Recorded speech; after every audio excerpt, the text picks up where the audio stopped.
There we go. Thanks for the reminder. Okay, so welcome back.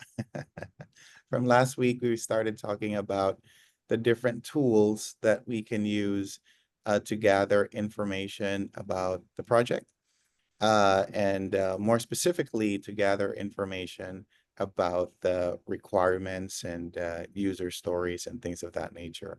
So for today, we're going to continue on with that. Um, these are a few terms that for most of you will be very familiar, but for the test, um, and Michelle has this as well, make sure that you download the what do you call it, cue cards. Because she has those cards where in, let's say in the front it says observation, in the back it has the definition. And those are, super helpful for topics like this. So for example, a technique used to gain knowledge of a specific job role to understand and determine project requirements. Um, you might not intuitively think observation, right? Like, that doesn't sound like observation, but you know, for the test, that's how they define it. So items like this, cue cards are your best friend, because then you can just look at the definition and flip it over and see if you got, the definition of the term. So there are some things that are just going to be, rote memorization, and this would be one of them. Um, so that's observation, which, as you know, in day-to-day parlance, observation is, well, you're there to see, to look, to notice, to, well, observe what is going on. And one of the one of the things that I've noticed is that project managers, and just managers and leaders in general, the more experience you have, the harder it is to just truly sit and observe, because you immediately go to problem solving, right? You immediately go to you get a snapshot, and then after 30 seconds, you're like, okay, I have a plan. And the challenge is to truly sit with your thoughts, observe what's going on, and observe without the intent of coming up with a solution, but observe with the intent to understand. And and those are very different approaches. And I was recently at an event, and I asked this is a panel event, and I asked the speakers, and very successful business people, and one of them, so I asked them, what long held belief have you changed recently, right? And one of the panelists said, he was a lead scientist for some big pharmaceutical. He said, well, I usually come in with a set of queued up answers for the meeting, because usually, he's the smartest person in the room. Um, but he said, now I actually go in expecting to be surprised.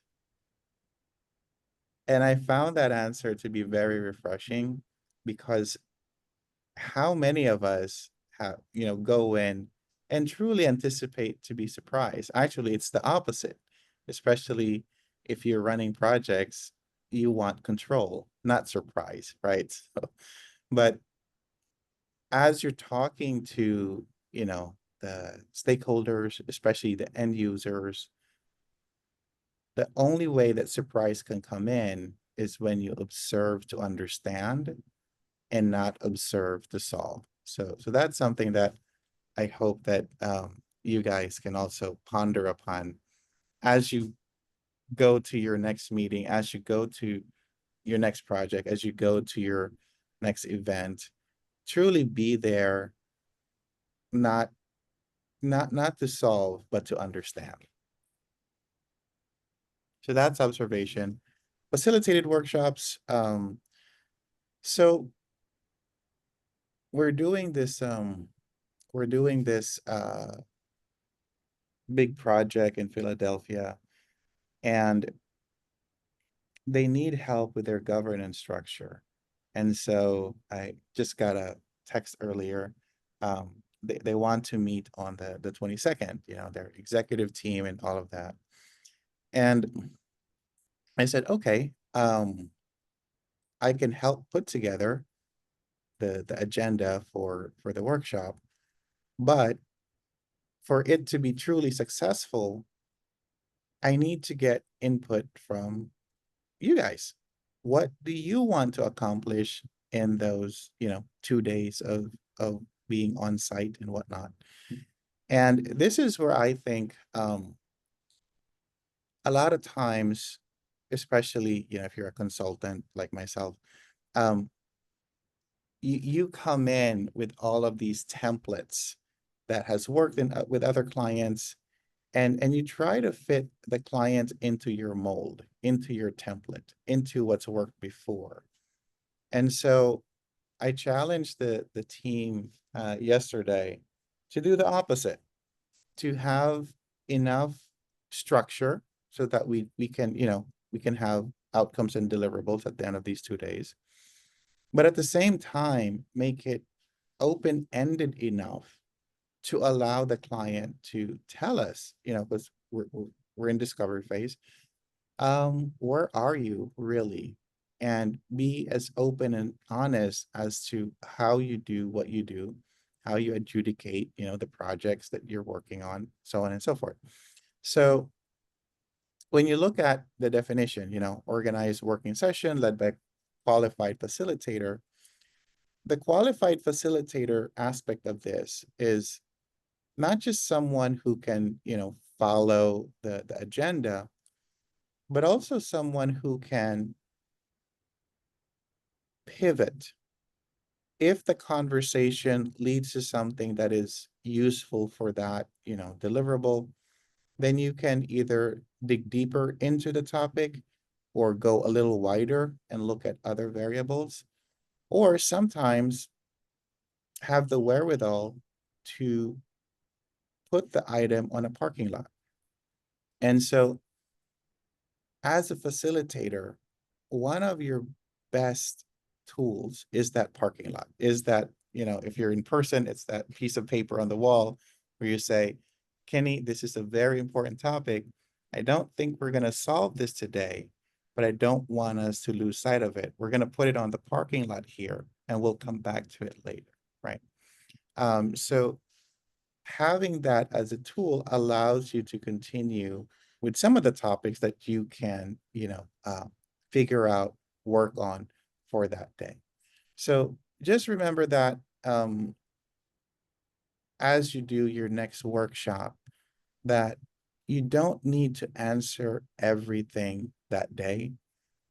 For the most part, a lot of times, you want to provide questions and insights for the stakeholders to ponder upon, so that the next time you meet, they hopefully have, better answers to these questions. So in my practice, this is something that I've evolved to do over the years. Is before I was super focused on just getting through the agenda, getting through topics, getting through all the deliverables. Now I'm more focused on, are we asking the right questions?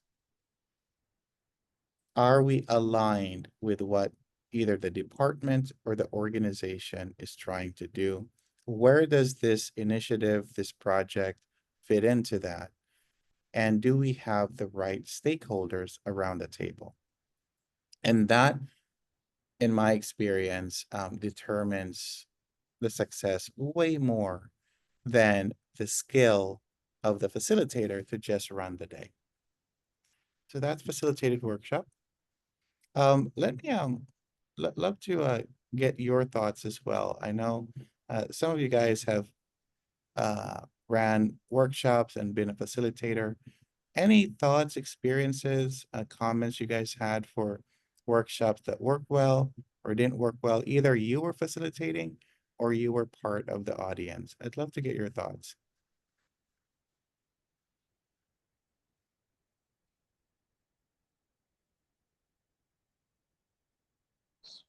And I have an example.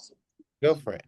Yeah, so we did a workshop, I think 2 months ago with PMI, and we thought that there weren't going to be a lot of discussion points during our 20-minute breakout sessions, and we over we over um, we over provided questionnaires to discuss topics, but actually only we only went through one question, and so sometimes overdoing it, it's not you think there's not a lot of discussion points, but if there's 5 people in a breakout session, I feel like one question is already enough for 20 minutes because you want everybody to talk. So don't over flood the participants with questions. That was that you, Monica? Yes, that was Monica. Yeah. Um, no, that's a really good point. There's always this tendency to give way too much, because one thing that we fear, especially as facilitators, is silence, right? If you're conducting these events, silence almost feels like the kiss of failure.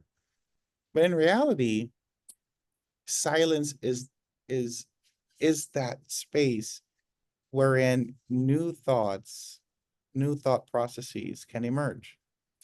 So if you have, going back to your example, Monica, 3 questions, right? And I know you only got through one, but if you had just a limited number of questions and people were able to really focus on it, there there there isn't that pressure, right? To like, oh my God, we need to speed through this so we can get through all, 17 questions or whatever it is. And so being okay with silence as you're facilitating these workshops is also is a skill that I'm still working on myself, especially if it's live. I did a live LinkedIn interview yesterday with some guys from Atlanta, and we were talking about my book and all of that, and we had, well, live guests. And for the first time, I took my time to answer questions. And I could see the host just squirming in their chair. And it was maybe 10 seconds that I wasn't responding.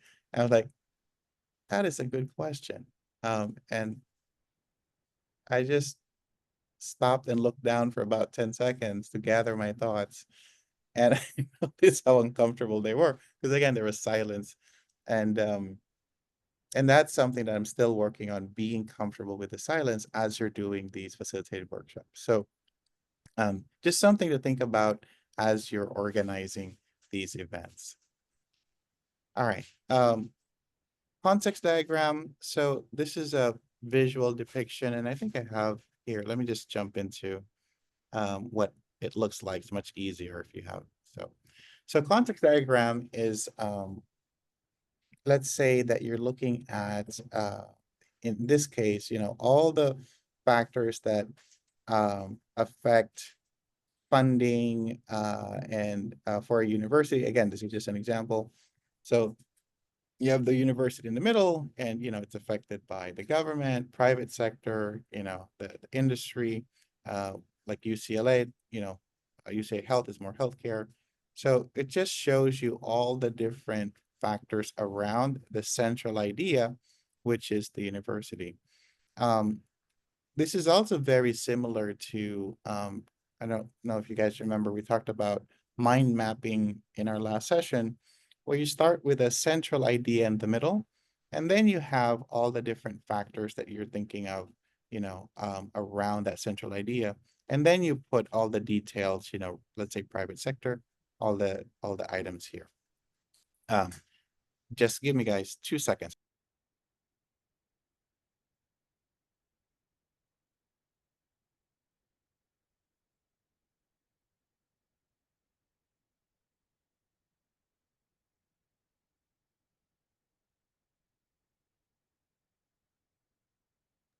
All right.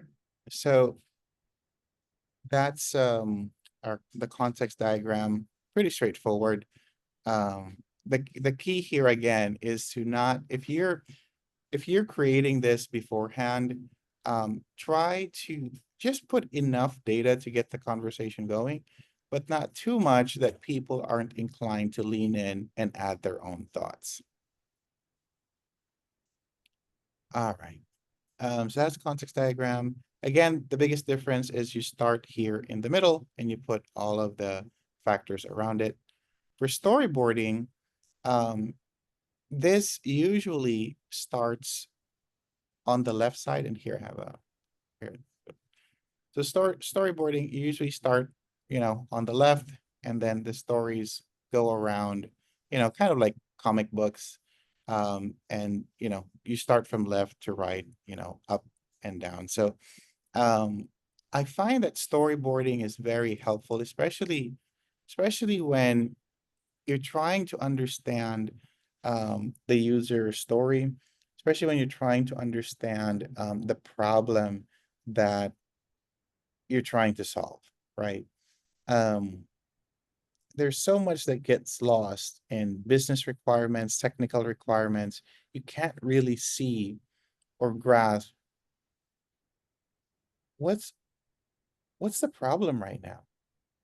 What who's truly affected by the situation? And once we implement this, how would that look like? And for that, storyboarding is your best friend.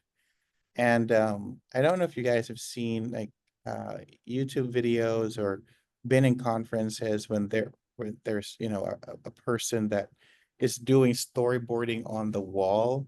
It's a fascinating skill where people can start with illustrations, kind of capture the thoughts of people in the conferences. And I've seen that once or twice. I can't do it. It's fascinating. Some people can just on the spot start writing, drawing illustrations. It's fascinating to watch. But you don't have to be a good, illustrator to create good storyboards. You just want to be able to tell the story as concisely as possible. And again, the story arc for storyboards usually include the problem you're trying to solve, the solution you're trying to implement, and the results that you want to see, right? So there's usually a 3 points in your storyboard: the problem, the tool, the solution. So that's usually the arc of the story. All right, prototyping. So whether it's software or a physical, tangible material, prototyping is a great way to fail fast, right? You create something and then you have people test it out. And if it doesn't work, you go back, work on another prototype. So again, this could be software, right? So you create, let's say, for example, you're creating an MVP for an app, right? So you put something together that they can use, have them try it out, and give you feedback. And then whatever that feedback is, you go back and then you make changes. I just finished James Dyson's book, Invention. Have you guys seen this book or heard of it? Everyone's familiar with Dyson products, right? From the vacuum to the hair dryer and so on and so forth. Um, he made more than 5,000 prototypes for his first vacuum. I think it was like 5127, if I remember the number right. And it's a fascinating story. If you guys are into audiobooks, he reads the audiobook. I think it's like 11 hours. So it's a bit hefty, but it is a fascinating story of how he persevered. And mind you, at the time, he had small kids. His wife was, barely working at all, if at all. And so he was doing this at night. And I was just thinking to myself, if I'm at prototype 3,500, right? I see you're shaking your head, Kenny, right? Like that, that endurance, that mental stamina to stick with it. And, he doesn't know at what point it will work, but he just kept going. And because he had this, you know, passion and obsession that there's a better way of creating a vacuum in such a way that it doesn't lose suction. That was his main thing. Like, why do vacuum cleaners lose suction? And also, he wanted to create a bagless vacuum, right? If you see a Dyson, there is no like bag sticking out. It suctions to the top, and then you just open the canister and dump it out. And so that's what he wanted to bring to the world. And so it's fascinating how some people can stick with an idea throughout all the setbacks and and just be open. Could you imagine like the amount of negative feedback you get to go through 5,000 iterations, right? Like you do it, doesn't work. And like, hey, Nikki, what do you think about this? Like, oh, the handle's too big. I'm like, all right, let me go back. Let me change that. Alicia, what do you think about this? It's too noisy. Okay, let me go back. Monica, what do you think about this? And just, 5,000 times and meticulously writing the notes for each and every prototype number, like why it didn't work. So if you want inspiration for prototyping, I highly recommend James Dyson's book, Invention. It goes through the power of doing this, you know, better than almost anyone else. Requirements documentation. So we're talking about how James was very meticulous. And, when you're creating anything, uh, how clean and neat you're capturing the requirements on paper is everything. Can you trace it back, right? Remember we talked last time about requirements traceability, you know, who put in this request, what do they want and what do they expect, right? So that's part of your requirements documentation. And the requirements need to be, and here's something that's key, measurable and testable. So if you're taking down notes, write down these two words. Requirements need to be measurable and testable. Because otherwise, how would you know if you met those requirements? So for going back to Dyson with the prototype, he was measuring it to like uh, smaller than the width of hair. It was, I forget how many microns he was measuring it. Like as he was capturing the dust particles, he was measuring the size. It is truly amazing what he was doing. And testing it, of course, is, you have all that dust and you go through with the vacuum and see how much of it you can capture. Um, Format can be simple, and I highly recommend that you make it as simple as possible. Um, Anyone here from FPG? Uh, there you go, Cinderella. So Cinderella, we're working on the telephony, the interactive voice, feature with NICE right now. We're rolling it out to 6 business units in FPG. And so it's a big project. Working with the vendor, we're trying to figure out, okay, how do we make this easy enough so that people can quickly see what we give to the different agents, right? And so we were able to, from this massive, massive document, we were able to create 3 groups, 3 buckets. One of them was just the phone system by itself. The company's name is Nice, so we called it Nice Standalone or just Nice. The second one had an integration with Epic, and this one we called Nice plus Spinside, the other company that does the Epic integration. And then the third one was just add-ons, like if you wanted like Salesforce integration, and this was like an a la carte menu. So from that, once we were able to distill to that level, right, it was easy to figure out, okay, so for your department, you have 6 people. Um, do you need Epic integration? Yes, no. No? Okay, so you're fine with just the nice standalone. Oh no, you need Epic. Okay, so here's the pricing for that. Do you need Salesforce integration and any of that? No, we don't. Okay, so nice plus Pinsai, here's the rate, and here you go.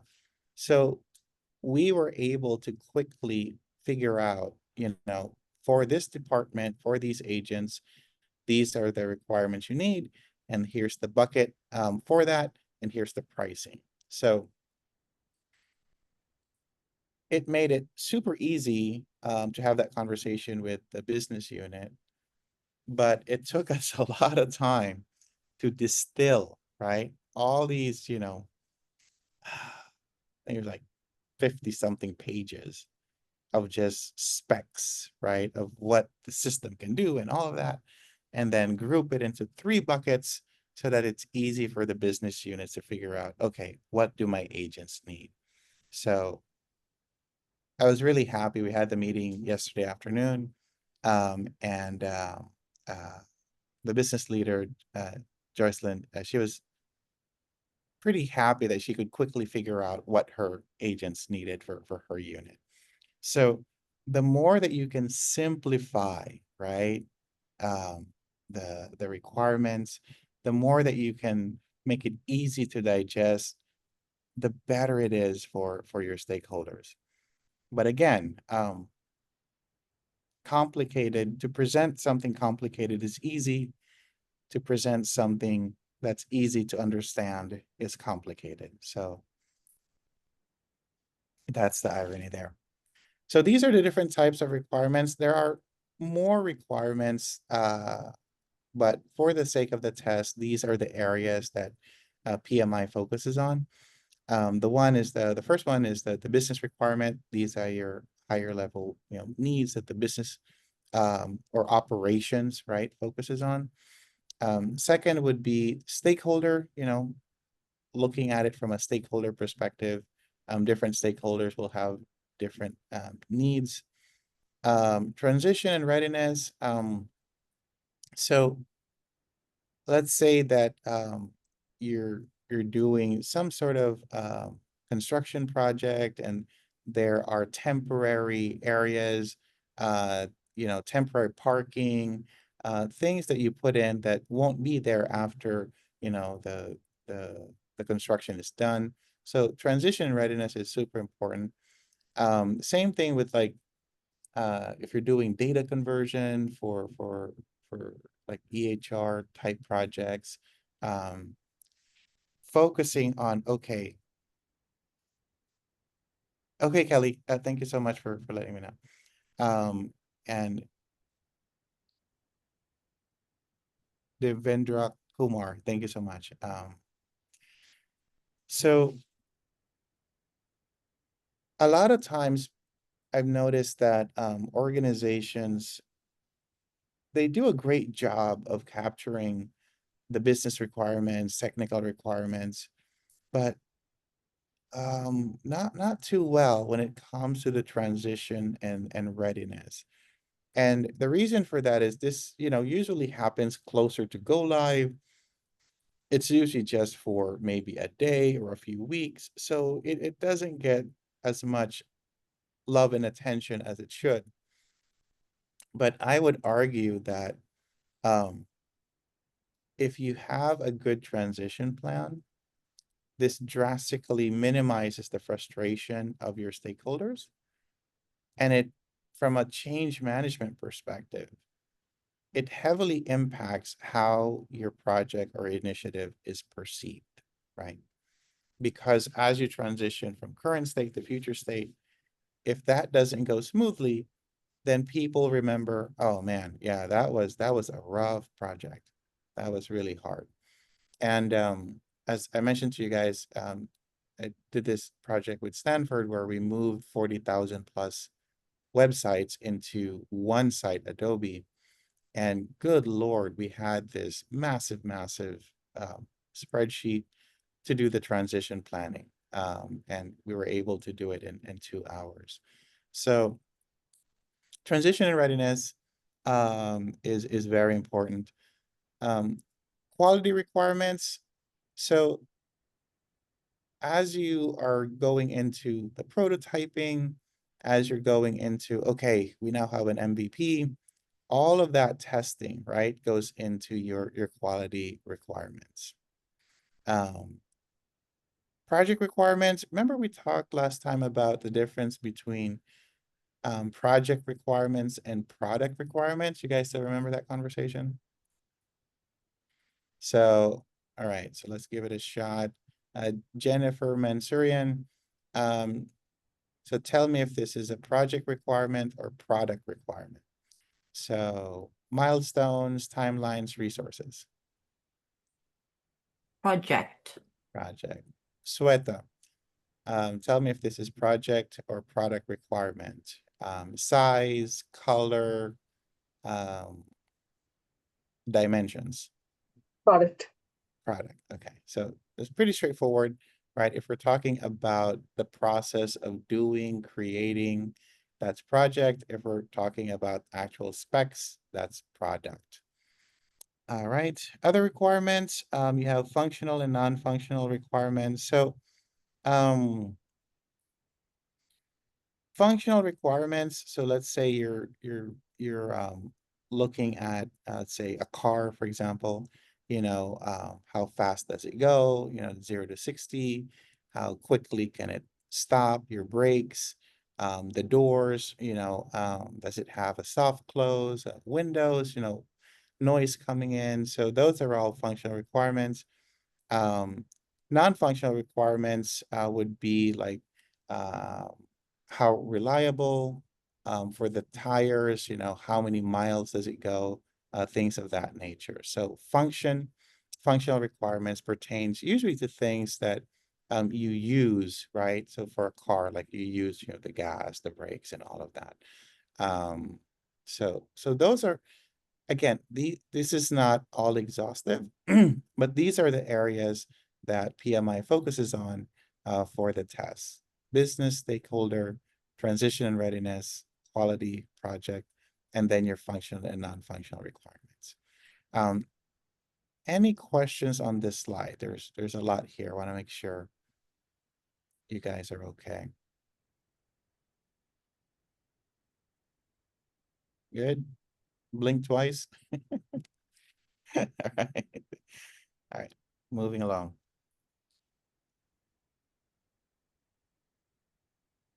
So these are more examples of non-functional, in terms of service, how available is it? One of the things that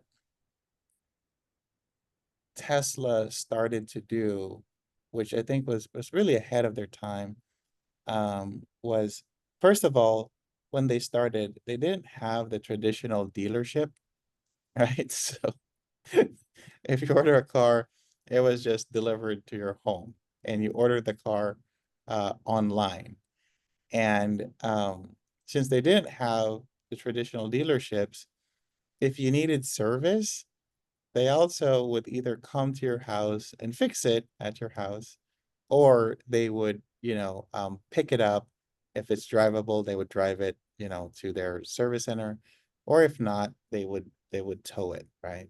So this was a huge paradigm shift because, since Henry Ford back in 1850s, um, we're accustomed to, if there's a problem with your car, what do? Take it to the dealership, right? or take it to Jiffy Lube or whatever, wherever you go to. So um, now, when Tesla started to do that, it's amazing that other companies now have this feature where not everyone, but there's a lot of car companies now that will either go to your house and do the service there, or they'll pick it up for you or tow it if needed. So these are non-functional requirements, and it's amazing how it's slowly gaining traction. Um, and you have, I won't read through everything here, but as you can see, these aren't the requirements that you use day to day. We're sticking with the car example for the car, right? So the gas, the brakes, the doors, so those are all part of the functional, and the non-functional would be, the service, the kinds of service that you have, even like the warranties and all of that, you would have in your non-functional requirements.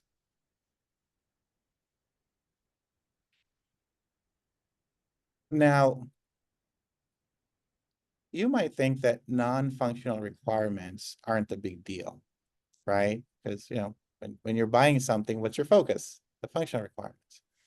But I don't know if you guys remember, I think it was like early 2000s or maybe late 90s even, when the Korean cars were starting to show up and starting to compete with American and Japanese cars here in the US.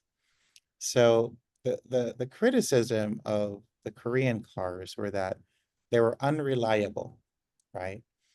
And so what Hyundai and Kia did, is they backed their cars by a 10-year, 100,000 mile warranty, bumper to bumper, right? So for 10 years or 100,000 miles, whatever happens to the car, right? Outside of wear and tear, like brakes and wheels, they would cover it.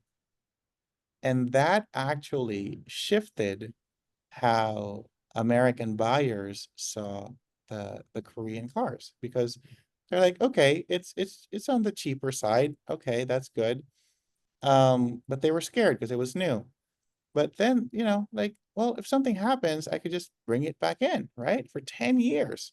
So people slowly but surely started to look at um, Korean cars, and that their success was tied into not the functional requirements, but the non-functional requirements.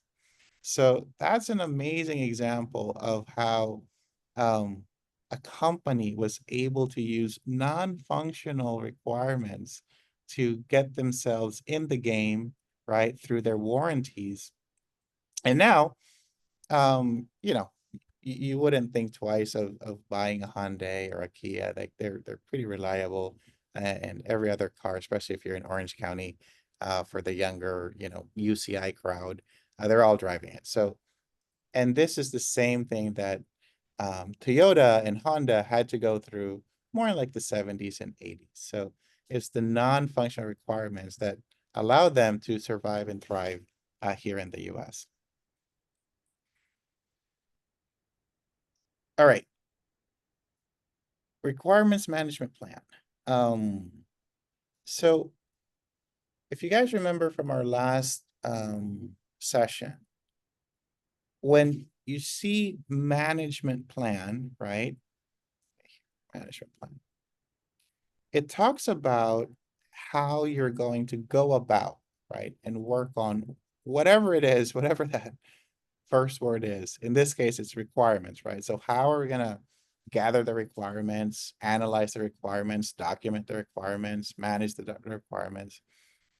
But the requirements management plan does not have the actual requirements. This only talks about how are we going to go about, right? And get that, analyze it, capture it, and manage it. There's the same thing with any other management plan. So the quality management plan, for example, talks about how are we going to gather the quality metrics, how we're gonna go about, doing the testing of this, how we're gonna go about reviewing all of this. But the actual metrics, the actual test is not part of that quality management plan. So in the same way that the requirements management plan, it talks about who are we going to go to, where are we going to put that in? Is it going to be on SharePoint? Um, how often do we review the requirements? It captures all of that, but the actual requirements, right, is not in the requirements management plan. Um, let me know if this is clear, guys, because this is going to come up in the test for sure, because it takes a little bit to differentiate. Because intuitively, you would think requirements management plan has all of the requirements, but it doesn't. It tells you how you're going to go about and gather, analyze, manage the requirements. Cinderella, I see you're holding your head. Does that make sense? Okay. Yes, it does. Uh, I'm just taking in, I'm just like, okay, I'm a visual person, so it works. sure. Oh, good. I Good. memorize things, so I'm like, let me look hard, let me, Commit this to memory. yeah. Awesome. So So is yeah. it like a pre-planning? So the requirements? So it's planning, not pre-planning, just the planning. So Okay. same thing with like stakeholder management plan. So in that stakeholder management plan, we're going to capture, okay, so for this project, let's say we're doing, I don't know, an orthopedic center. We're going to need to talk to the surgeons. We're going to need to talk to the nurses, the staff. We're going to need to talk to people from biomed. We're going to need to talk to construction folks, so on and so forth. And we're going to capture everything, let's say on a SharePoint site, and we're going to meet every Thursday. So all of those things, right, is going to be part of your shared stakeholder management plan. But the actual Dr. Smith, the actual surgeon's names and all of that, it's not part of the plan. It just tells you how we're going to go about and approach as the stakeholder management plan. So that's the big difference. And it's the same principle that applies to risk, stakeholder, quality. So once you grasp this, it applies to the rest. Remember that because the test is gonna try to confuse you, right?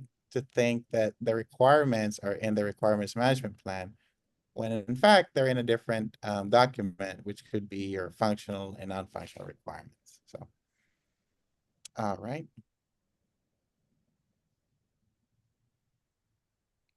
So here, you have, the version control, you have tracking, you have, who will authorize, prioritization criteria. Notice how none of this actually includes the specific requirements, right? So it doesn't have like, again, if you're building a car, for example, it doesn't have like, it should go from 0 to 60 in 3 seconds or all of that. That's not here. It's just how are we going to go about and plan, track, report the information related to requirements. So last time we touched on the requirements traceability matrix, and here's an example of it, wherein, you have the project name, you have the requirements description, the business needs. One thing that I would add to this, which can't read it too well, is the requester. So you want to capture for the traceability who put in the request, right? So that whether you're able to include it in the next version or not, part of your job is to circle back, right? And let's say Nick put in a request for a requirement, like, hey, it would be super cool if let's just stick with the car analogy. If the car can actually have a drag coefficient of less than 2. Well, we got it to 2.2. So it would be really good if you circle back to Nick and say, hey, Nick, thanks for putting in the requirements.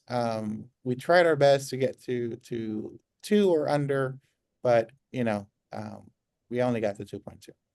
So Nick, as someone who put in that requirements request, how would you feel if after a few months, someone actually circled back and told you what happened with your request?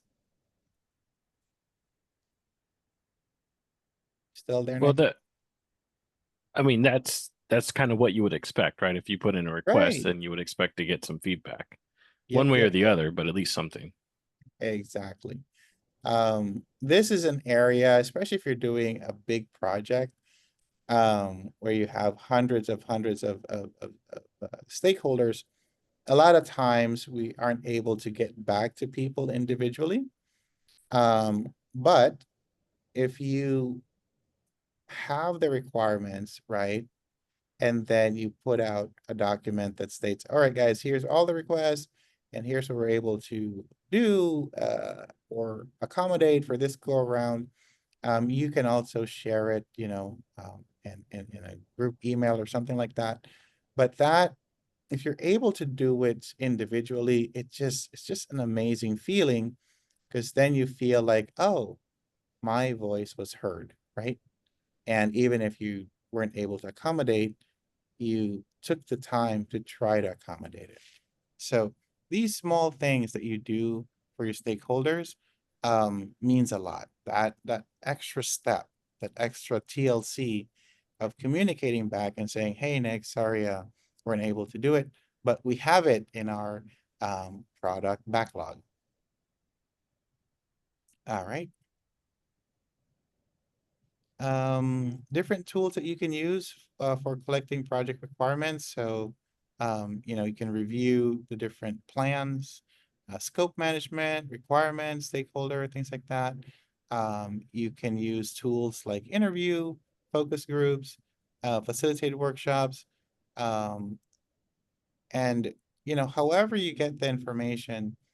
Um, the most important thing is, well, how do you capture it, and then what do you do with it? For the test, I don't know if you guys still remember. Last week we talked about this. So okay, let me pick on Victor. Are you still there, Victor? Yes. Okay. So Victor, tell me if this is a survey or a focus group, okay? Okay. So this is a short questionnaire that is sent to a large amount of recipients. Is Survey. that it? Sorry. Okay, cool. Jennifer Ing, Hi. in your own words, what's the difference between a focus group and a facilitated workshop? Just in your own words.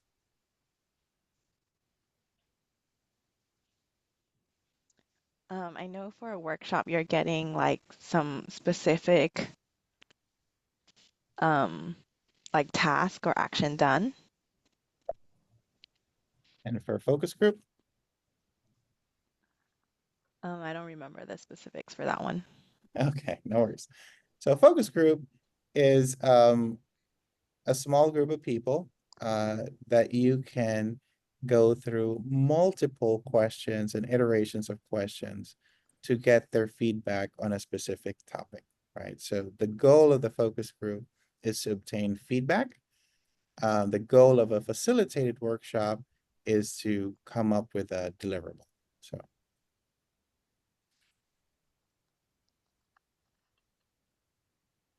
Jennifer. So let's Yes. try it one more time. The difference between focus group and facilitated workshop. Okay, focus group is for feedback, and you do so by um, asking like iterations of questions. And then a facilitated workshop is for determining a deliverable. Yeah, awesome. Perfect. On that note, it is 11:02. Let's go ahead and take a 10-minute bio break, and we'll come back at 11:12. Thank you, guys.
All right.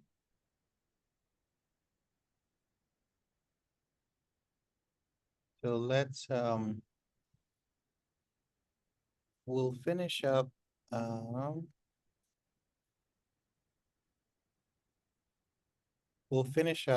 this module. We still have a few more slides to go through, and then we'll start the new module after lunch, but let me start sharing my screen.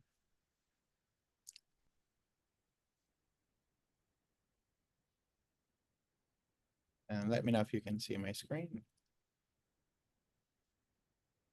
Yes. All right.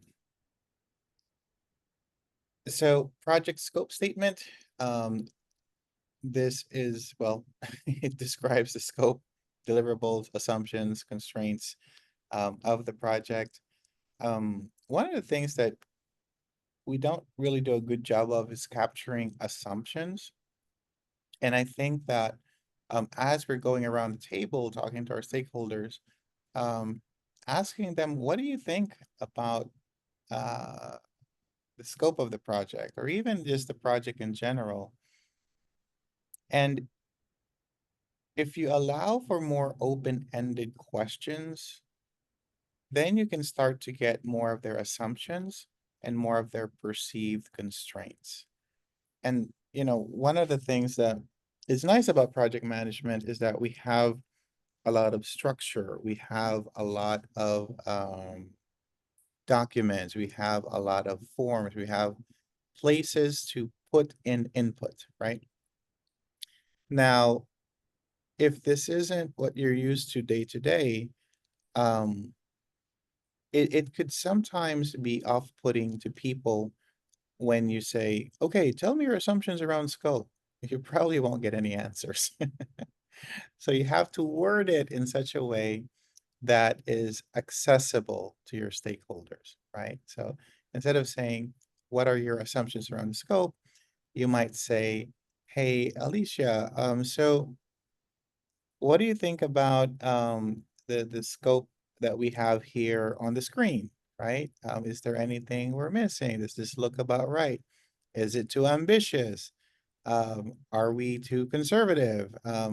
So, right, so all those questions will allow you to get feedback from folks. And again, our job is to, in a lot of ways, be a translator for our stakeholders, right? If you're talking to technical folks and trying to communicate that to clinicians and operations, then you have to translate those technical requirements, right? And the same way, if you're talking to a clinician that has a request for the technical folks, you have to translate that into technical speak so that they can understand it.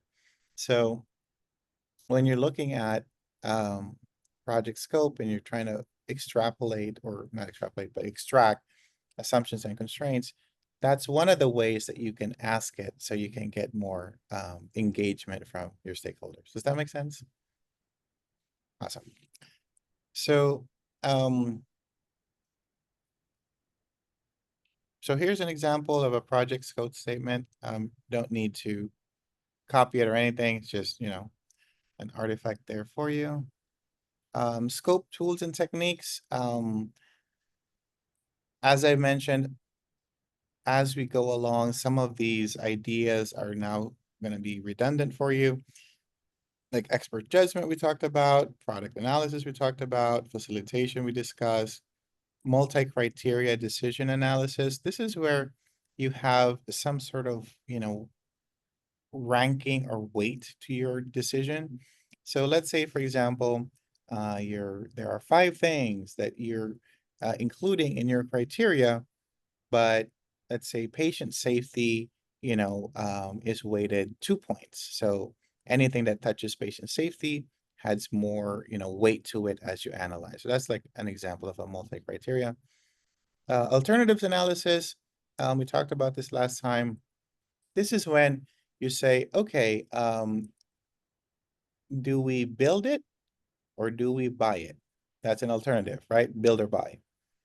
Do we use our existing resources or do we use consultants and contractors? So that's internal versus external. So that's the alternative analysis, looking at the choices at your disposal.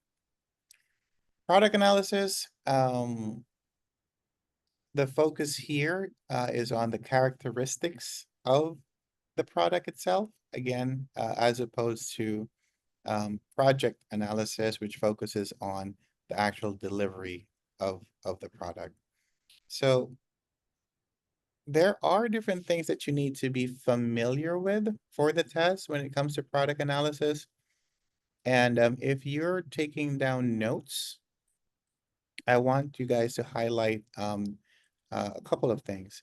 So first off, as you can see here, there's value analysis and value engineering. Can you guys see that? Um, so for the test, to make things easy for you, anytime you see engineering, so value engineering, systems engineering, so these items are done in the early stage of the process. So you want to optimize the design early on. So that's value engineering and systems engineering.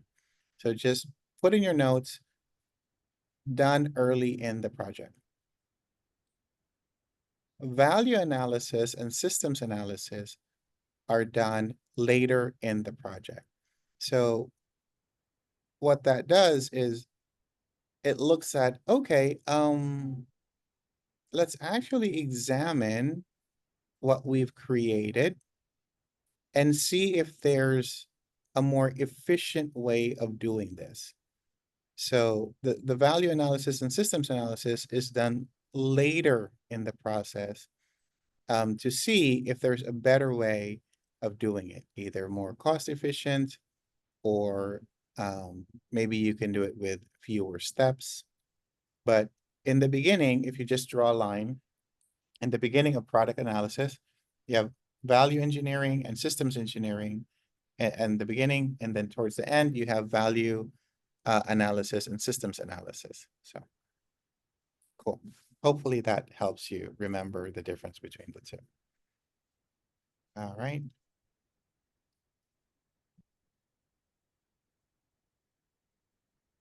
Develop a project scope statement. So these are some of the things that you will use, the scope management plan, the charter, requirements.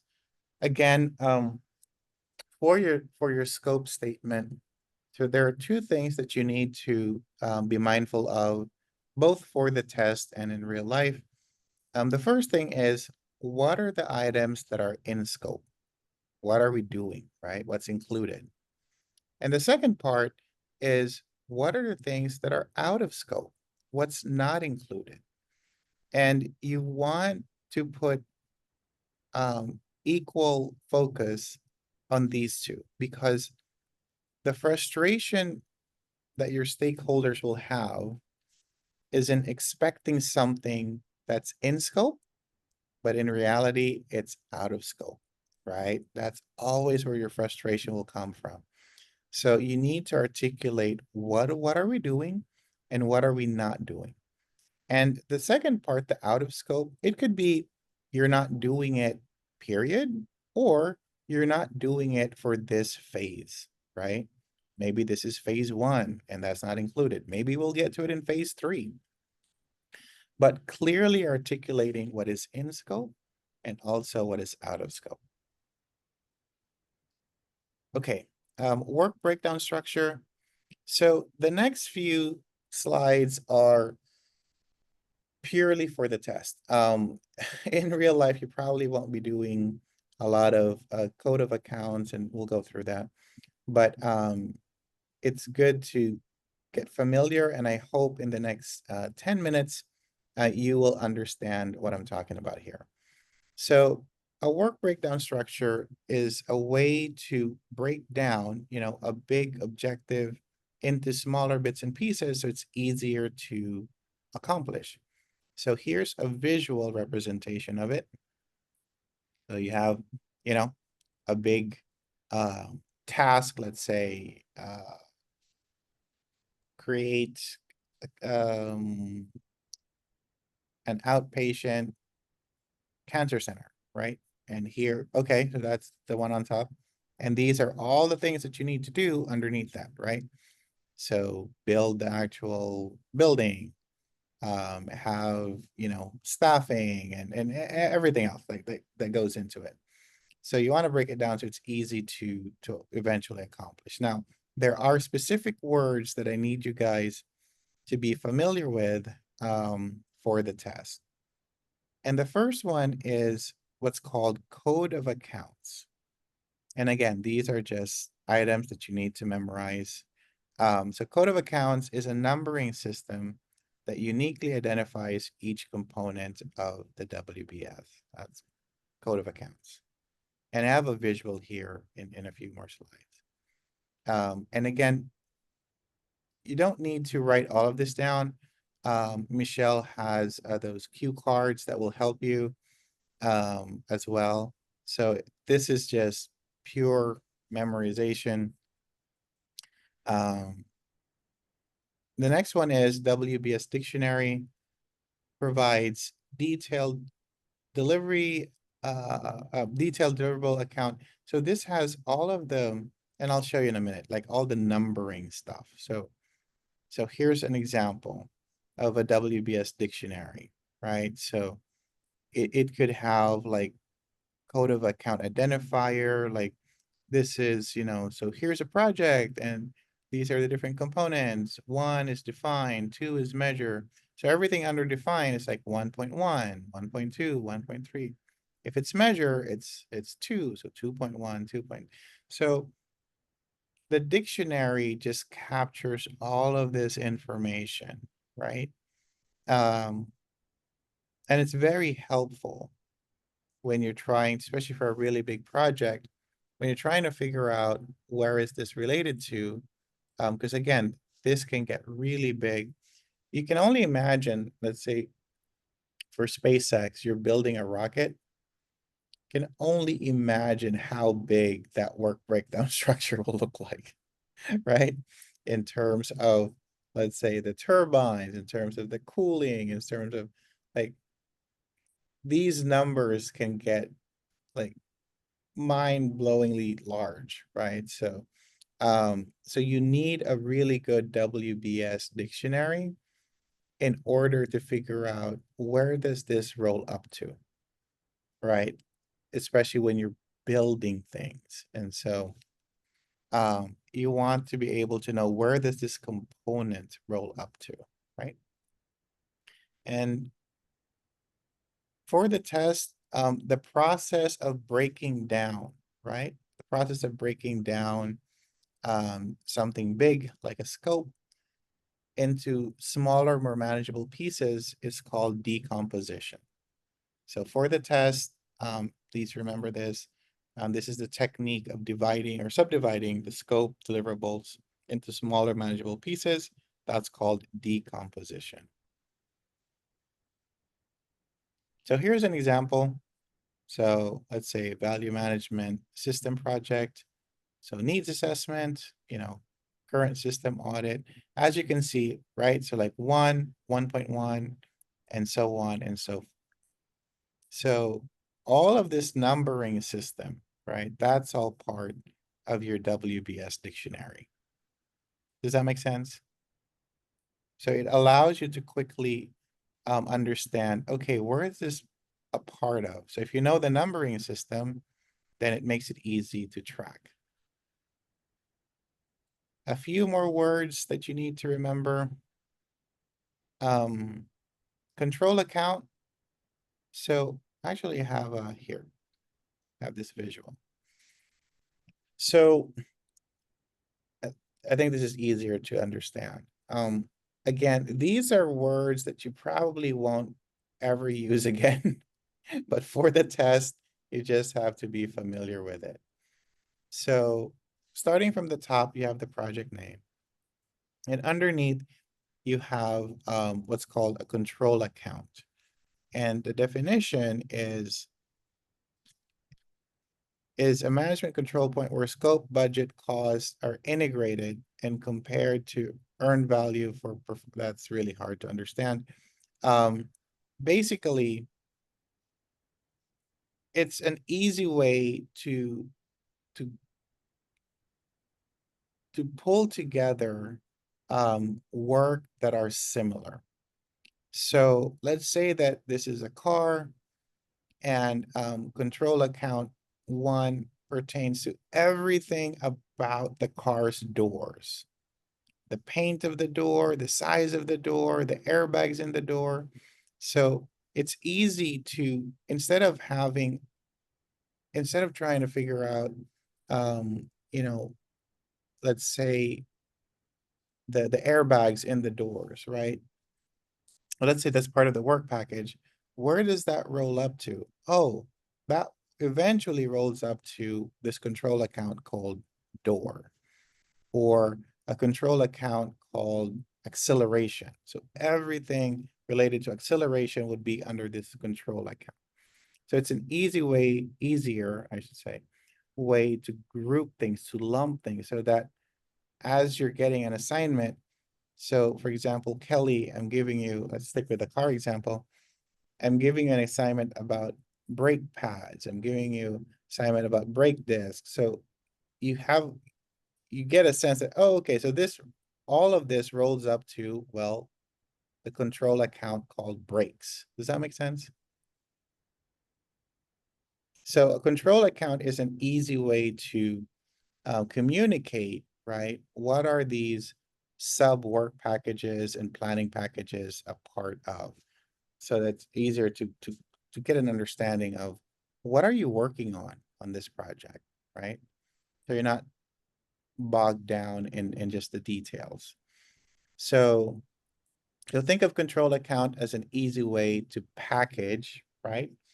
The work that is being done that are related to each other. So as an example, all of the work related to the doors, that's one control account. Everything related to the brakes, one control account.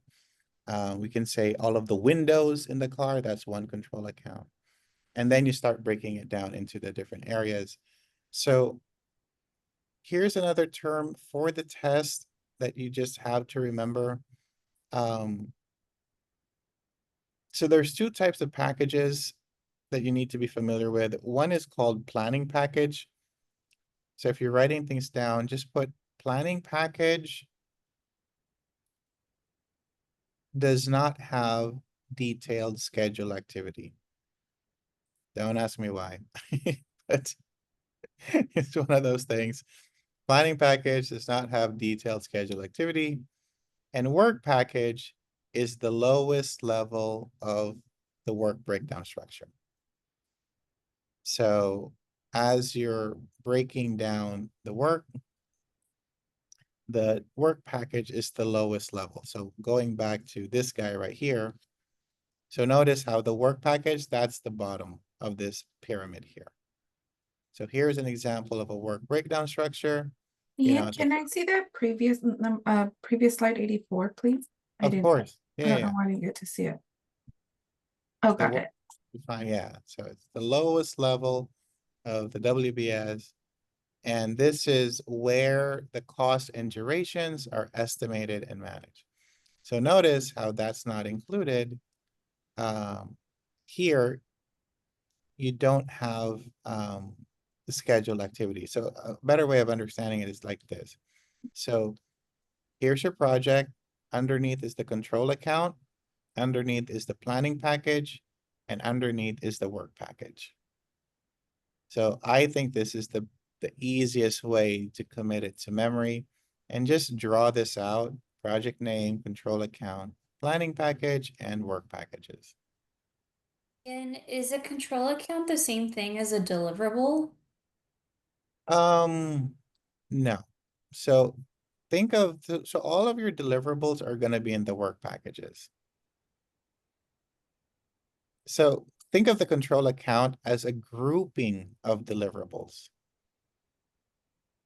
Okay. So like all the work packages related to the car's doors, for example. It's all going to be in control account. We'll call it doors. So, but the work package could be paint the door, put the airbags in the door, put the windows in the door, have the armrest in the door, right? So those are all your work packages. And above that, there's also like a planning package which could include different work packages. So I wouldn't try to, make too much sense of this, because really day to day, you're gonna be working on the task level or your work package level. But for the sake of the test, just know that from the project name, there's two levels in between. There's a control account, a planning package, and the last part, the last level is your work package. So let's try to commit this to memory here. I'm gonna stop sharing. And okay. Let's see. Laona, did I pronounce it right? Leona? Laana. Laana. Yes. Sorry about that. You've told me that before. So, Laana, okay, so we're gonna do a little bit of Jeopardy here. I'm going to tell you the definition, and I'm gonna give you choices, right, as to what we're talking about here for the answer. Okay. So, all right, so this is the work defined at the lowest level of the WBS. Is that a work package? Oh, you got it. Okay, cool. You didn't need the options. Awesome, awesome. Melissa, are you with us?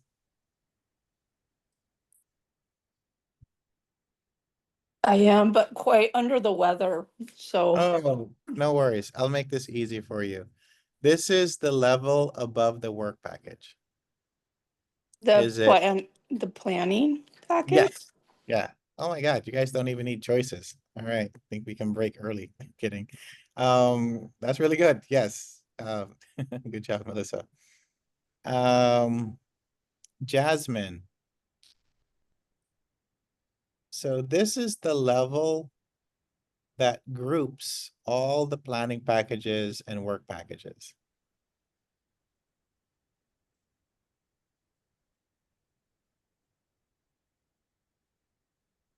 Jasmine, you still with us?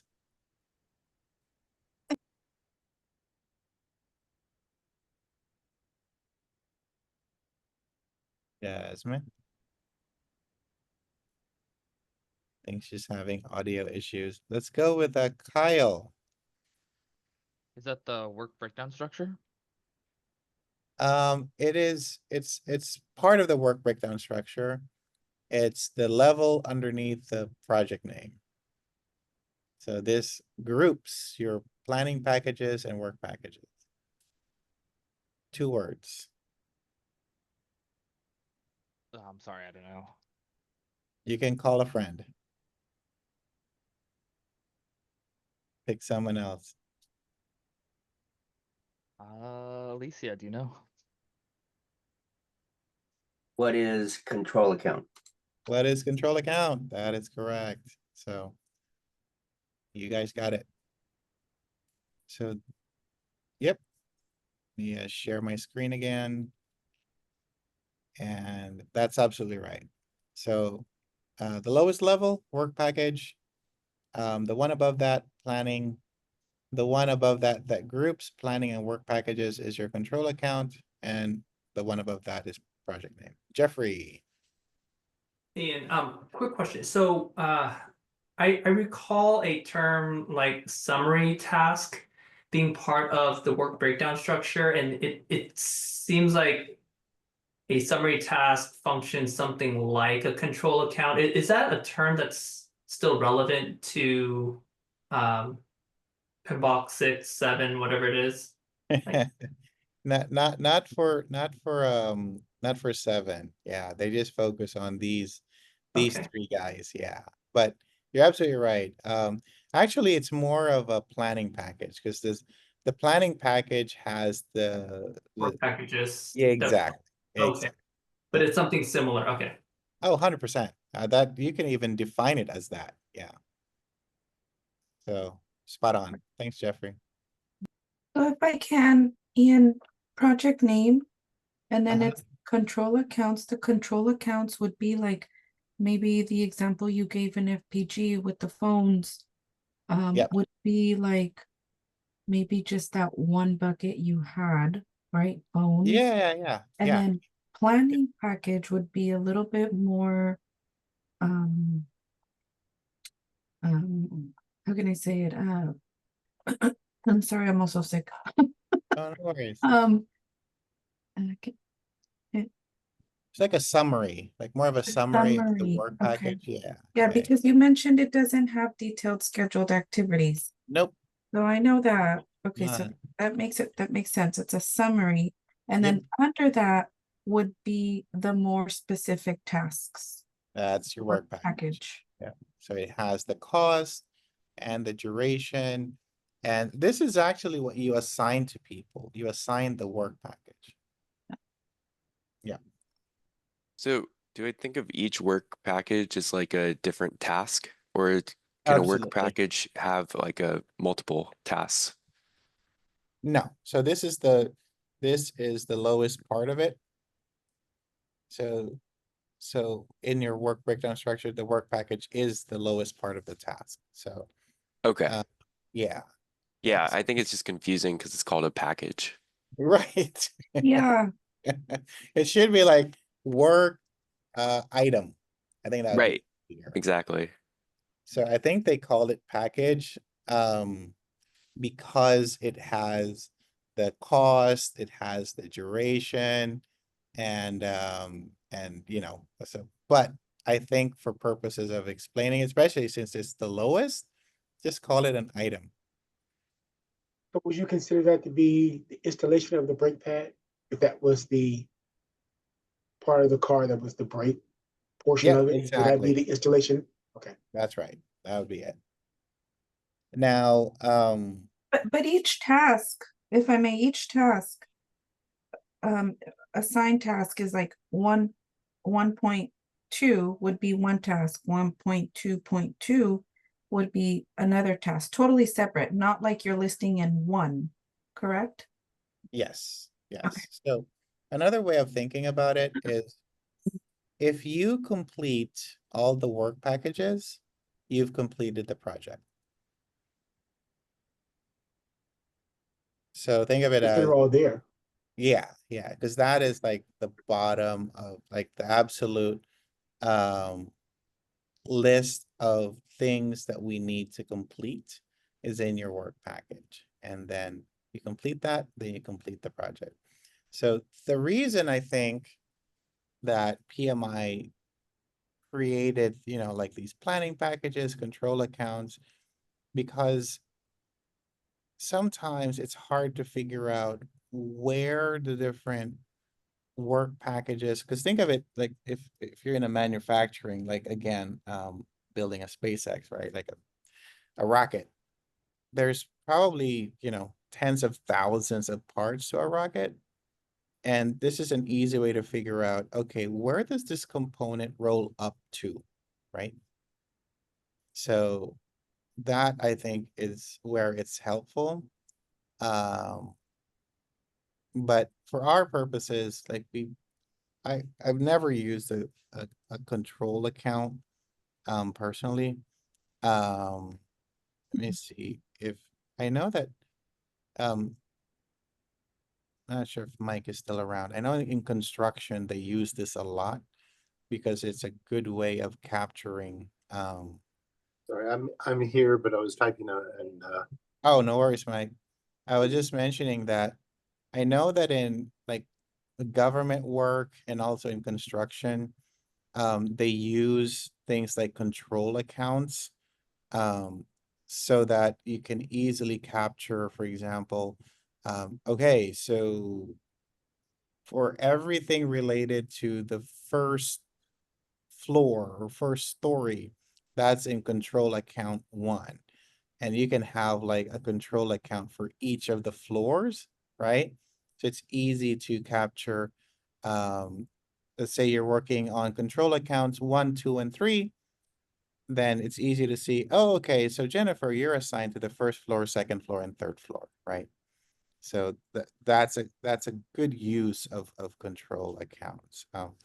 The government is pretty persnickety about using the work breakdown structure dictionary, and there are jobs that is all you do. It's fascinating where you maintain the work breakdown structure dictionary. Again, especially if you're working like in defense, you can imagine, all the components it takes to create a fighter jet, for example. And for construction, even more so. Like there's so much that goes into everything that needs to be built and created in construction that these packages, planning package, work package, control accounts, just helps you understand the work that's being done. So Well, I don't have much to add to that. You just gave a very complete and correct presentation. Just give a little bit of, I guess, some footnotes to the complexities of it. Some of either the government programs or construction programs, both are true. I've done both of them. In the very large projects, you have entire sub areas of your team that their entire job is maintaining those portions of your WBS or your accounting structure. So they maintain the tasks associated with it and then the costs associated with those tasks. And that's true on whether you're building a submarine, a fighter pilot, or a large industrial complex. What I've seen, you don't usually see it by floor. That's a little bit unusual, but you do often see it by public space versus triple net space or shared space versus space that's going to be leased out. That's fairly common. And then the lease space that you might be giving to tenants, you might break it up if it's a really large construction. That floors 1 through 10 or 2 through 10 is 1, and then 11 through 20 is number 2. And very often those types of constructions have multiple spaces, multiple buildings, parking structures, shared space, all that sort of stuff, and they'll break it up in those divisions as well. Thanks, Mike. Yeah. I could only imagine, and I know that your dad was an admiral in the Navy. The complexity of the work that goes into that. And what was it correct me if I'm wrong, Mike. I think he also worked with the nuclear reactors too, right? No, he didn't work with the reactors. His specific job when he was in the Navy many years ago is that he ran the ship that moved around the actual armed nuclear warheads. Oh my God. Back in those days, we didn't have armed nuclear warheads everywhere. They moved them around so that anyone who was tracking it wouldn't know where they were coming from. So his ship was the one that moved them around. Good Lord. Wow. So I could only imagine the project plans that they had when you're trying to build, create, modify. Wow. I wonder which one is harder. The construction work or something like that. Well, I will tell you based on some experience here, the most difficult project on planet Earth from the complexity and tracking is building of a nuclear submarine.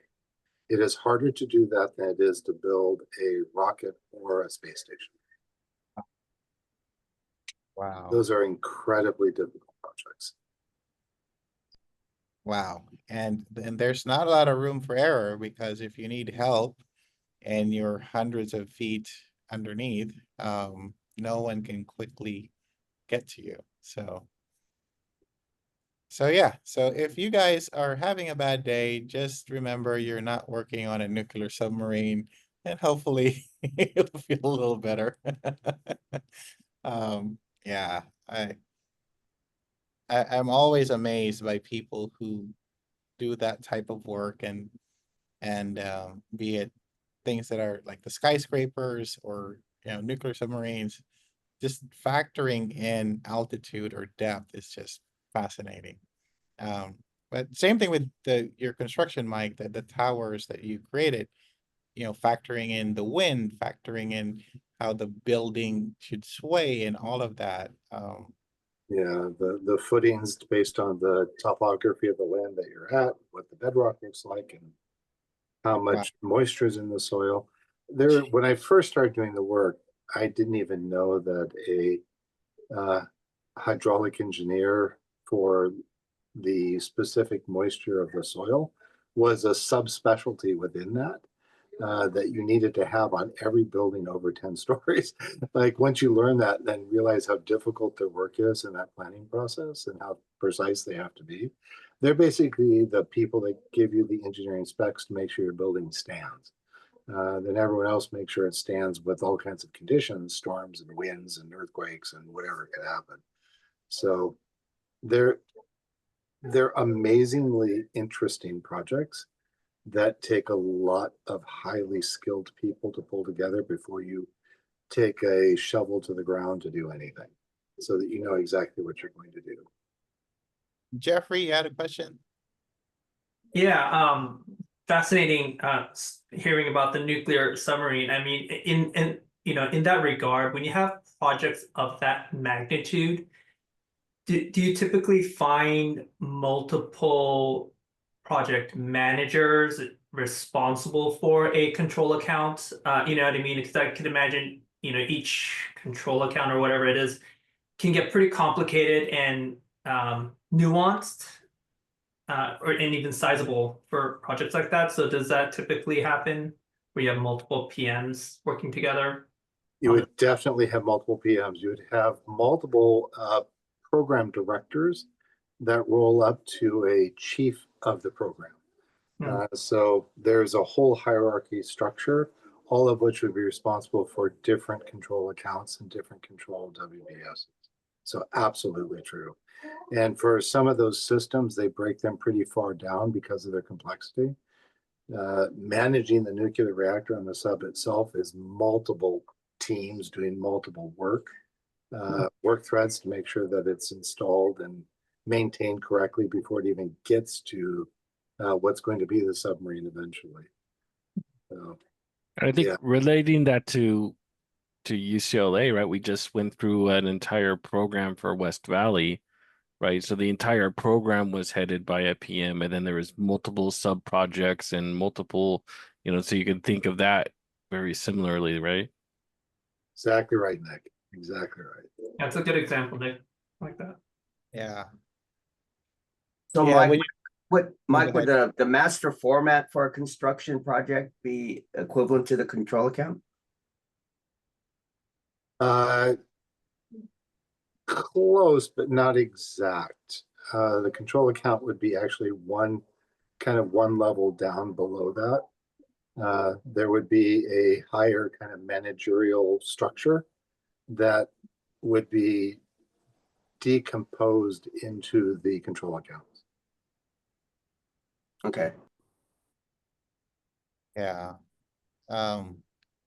If your job description includes, if things go wrong, you can start a world war. That is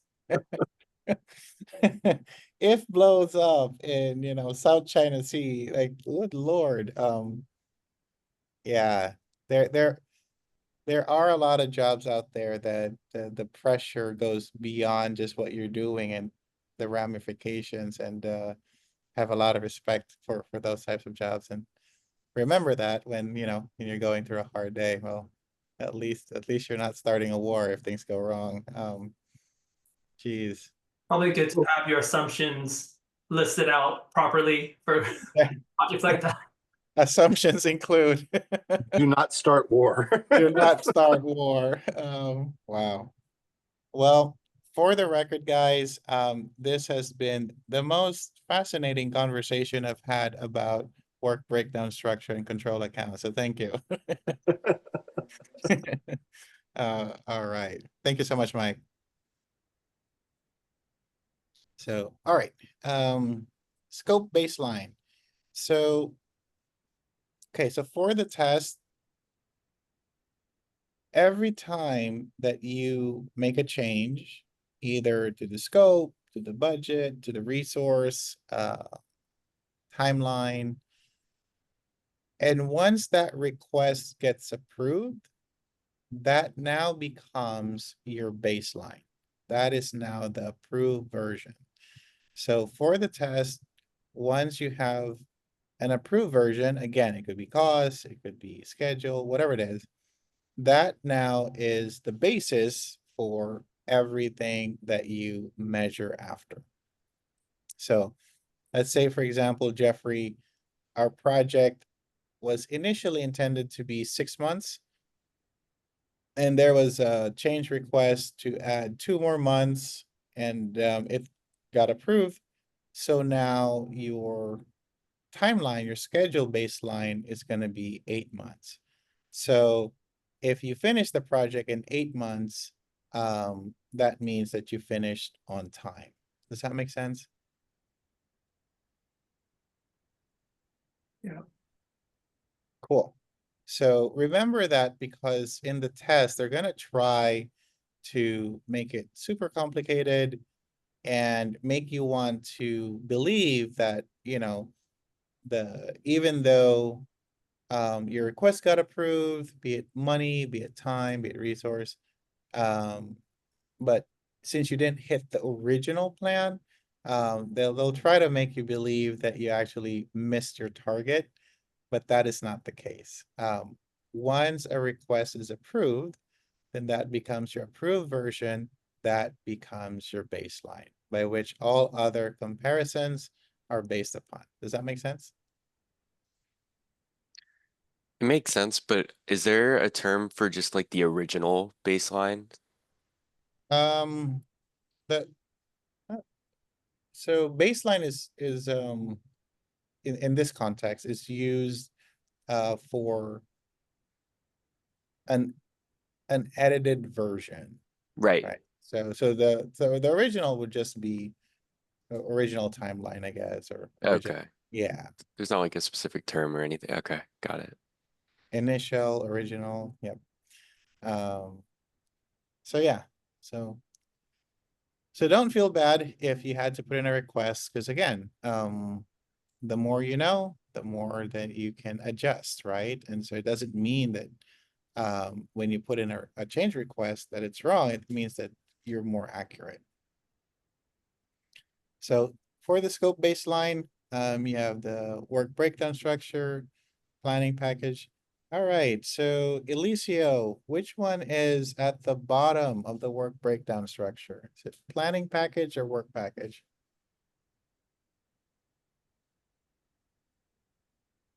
Sorry, my mouse was going crazy. Your work packages are at the bottom. There you go. Thank you so much. All right. We went over work. So what is the tool again? Chris, what's the tool that we use to break down either a project or initiative into smaller components? Work breakdown structure? The process of doing it. So Decomposition. decomposition. Yep. We talked about this last time. The product backlog is everything that we need to do, right? To complete. An iteration backlog is what we need to complete within that iteration, right? So that iteration is a time period that could usually is, you know, somewhere from 2 to 4 weeks. User stories we talked about, short description. And do you guys still remember the components of the user story we talked about last time? So the role, do you guys remember that? The goal and the benefit. Was it role and goal? Wait, Role, goal, and benefit. There you go. benefit. Yep. Role, goal, and benefit. Yeah, that's absolutely right.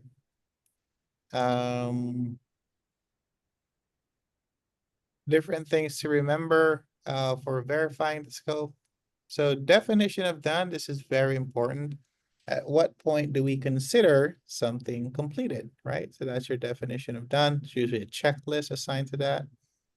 Definition of ready. So this is after you do your quality checks, right? So here it's ready to be tested. Acceptance criteria. So these are conditions that have to be met before the stakeholder signs off. Iteration reviews. So at the end of that, time box period, you take a look at the work that was done. Did we do good, bad? Variance analysis. This compares, so here we go, that word again, baseline, right? With the actual performance. So variance looks at the difference between baseline and actual performance. And again, the baseline is the latest approved version. So write that down.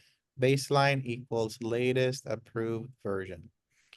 And trend analysis is looking at, are you trending up? Are you trending down? Especially in quality management, the trend is more important than any single data point, right? So any single data point is that it's just a snapshot in time. A trend looks at how are you doing over time, right? So are you gaining weight? Are you losing weight? Is the car going slower? Is the car going faster as you're making these changes? So that's your trend analysis. All right, so for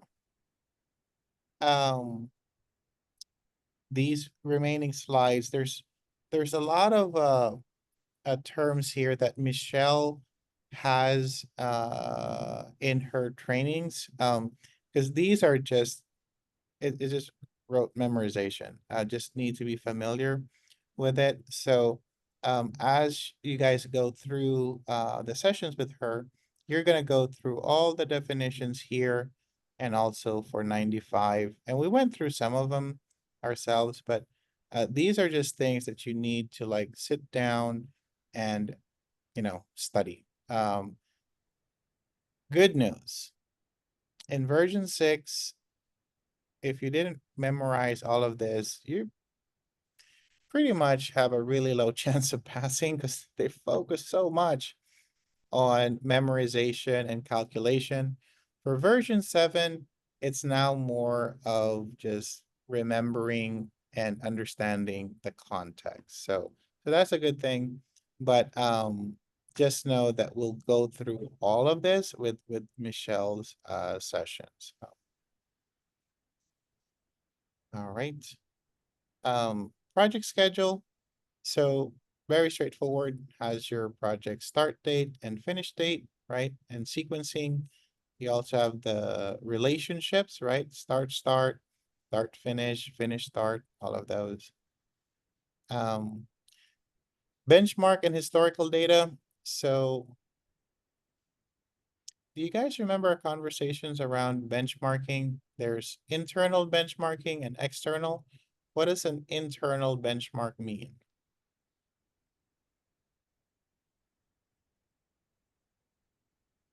So internal is when you're comparing the results against your own previous results, right? So think about your personal best, right? If you're doing any types of sports. And external benchmarking is when you're comparing it to someone else or another group. So that's your external benchmarking. Oh, we're at 12. Thank you. I think we just have 2 more slides, and then we'll break for lunch. Schedule management plan, again, management plan, this talks about everything we need to do to gather, monitor, develop, control the schedule, right? But the actual schedule, like what we're gonna do on July 4th, all of that is not in the schedule management plan. And yep, so it describes how the activities will be defined and all of that. So we completed half of module 2. Awesome. So before we break for lunch, how did we do this morning? Any thoughts, comments before we go? anything you learned that you didn't know before we started?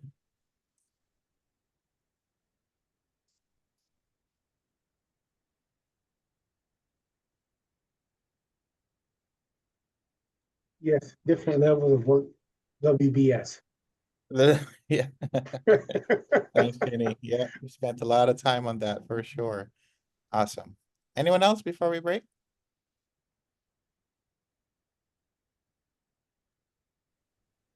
Learned about work packages being the lowest level of the WBS. There you go. Work package. Cool, cool, cool. All right, guys. So we'll pick up part 2 of module number 2 after the break. Thank you so much, and I'll see you in a couple of hours. Thank you. Thank Thank you. you. All right.